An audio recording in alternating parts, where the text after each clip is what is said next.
This card right here, you're going to see quite a bit of effective use out of it, I believe, because of the fact that it can summon any random totem, not just the 4 totems that you get from your hero power, but any totem family class in the game. Going on to the next one now.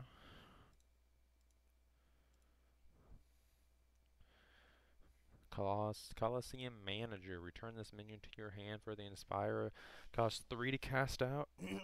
I could see this class card, or this general card, seeing some good play due to the fact that you could take out a minion, maybe even 2 minions, use the Inspire, return it back to your hand, being a 2/1. You're going to be able to put it out again on the next turn, or even the same turn as a 2/5 yet again with full health. It'll help you avoid executes from warriors, as well as just that simple removal. It's going to be hard to remove from the game. Darlin Aspirant, we've already seen this. Brave Archer, we've seen this too. And the King's Elect, we've seen that as well. My first legendary is the Edius Darkbane. Whenever you target this minion with a spell, deal 3 damage to a random enemy. I think this is one of the weaker legendaries in the game, but I'm happy that I got a legendary so far. So we're going to see what I get next.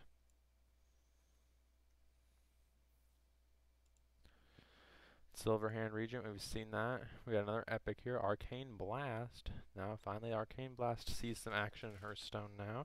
Arcane Missiles has been in the game forever, but Arcane Blast is finally coming in.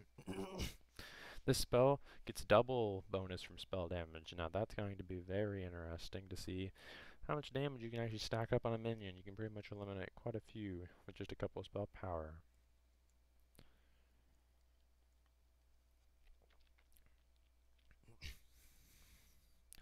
We've already seen the Seal of Champions and the Undercity Valiant, and we've already seen the Master Jouster as well.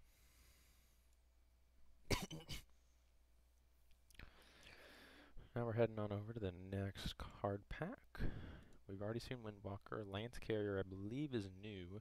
Give a friendly minion +2 attack. I think I might have gotten it earlier. Silver Knight, rare here. Argent Watchman, can't attack. Inspire can attack normal this turn. Living Roots, this is one of the cards that I think is going to be seeing a lot of play in a lot of Druid decks, being able to eliminate any kind of aggro with the 1/1s, or be able to just deal 2 damage to help finish off an opponent.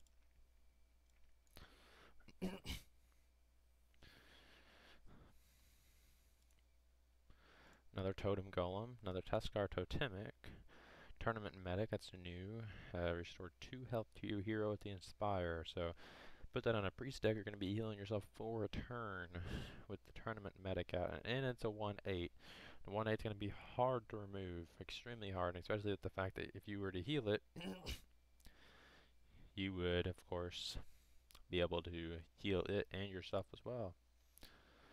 Cut Purse, whenever this minion attacks a hero, add the coin to your hand. Now that is going to see a lot of play, I can feel it right now. Put that out on turn 2, you get a couple coins going. Man, you are going to be able to mana ramp like none other now as a rogue. Head over Silverhand Regent, we've already seen that a couple times now. On pack 25 right now, halfway through. The Flame Juggler, that's a new one. Deal 1 damage to a random enemy as a battle cry. Not too effective. It'd be nice if it was an Inspire. It'd be kind of nice to see. Bear Trap, we've already seen Bear Trap. We got the Spell Slinger, as well as the Injured Cavalier. The battle cries deal 3 damage to this minion, so it's going to be a 1-drop for 2/1. But next turn, if you're a priest or any other class that can heal it, it's going to be quite an effective 2-drop. Even by itself, a 2/1 for 1 is a pretty effective drop. Can stop a lot of aggro, I feel like. Bone Guard Lieutenant inspires gain +1 health. So if you were to play as a priest or any other class, really, I mean that +1 health is essentially going to add up to quite a pretty hefty amount, especially on turn 3 even. If you're a priest especially, being able to heal it for 2 and then getting that extra 1 health, you're going to be beefing it up quite a bit pretty fast.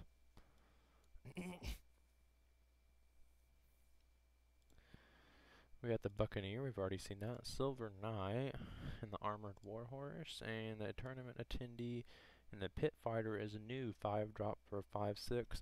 Pretty standard, no special effect, and it's a pretty nice, decent card for a 5-drop. Nice for mid-range.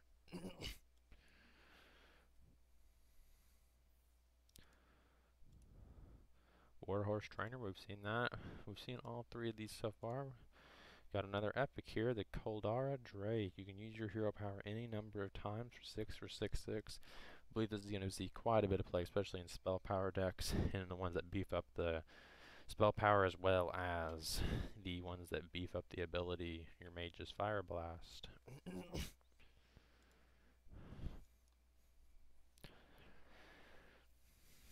On to the next deck now, or on to the next pack. We get the Maiden of the Lake. We've already seen that. Wrathguard, as well as Tiny Knight of Evil. I got the second one now that I needed. Tiny Knight of Evil. It'll be nice to see how you're going to play this in a discard Warlock deck. Bone Guard Lieutenant and the Darlin Aspirant. Really, the Tiny Knight of Evil, I feel like, is going to see a lot of play with Doomguard, where you actually have to discard 2 cards, and you play this out on turn 7, say for example, so you can play them both in the same turn. You're going to get a 5/7 Doomguard, as well as a 5/4 Tiny Knight of Evil just for 2. So you're going to get 2 5 attacks right on that same exact turn for 10 damage. Pretty effective.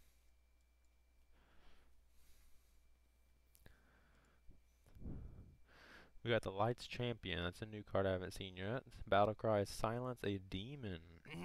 That'll be nice and interesting to see, since there's a lot of demons coming in for the Warlock side. Wyrmrest Agent. If you're holding a dragon, gain +1 attack and taunt. That'll be interesting to see, just due to the fact that you're going to probably see a lot of Priest Dragon decks now, due to the fact that if you're holding that dragon, you're going to get a 2/4 with taunt for only 2. It's going to be quite an effective aggro stopper.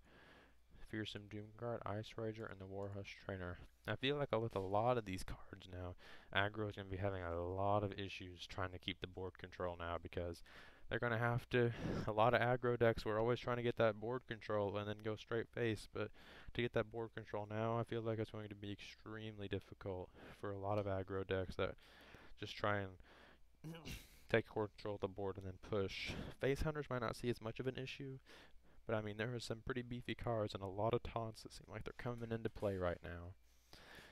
I'm just going to split this up into the next part, so if you want to catch the next video, just hop on over down the playlist, and I'll see you in the next one.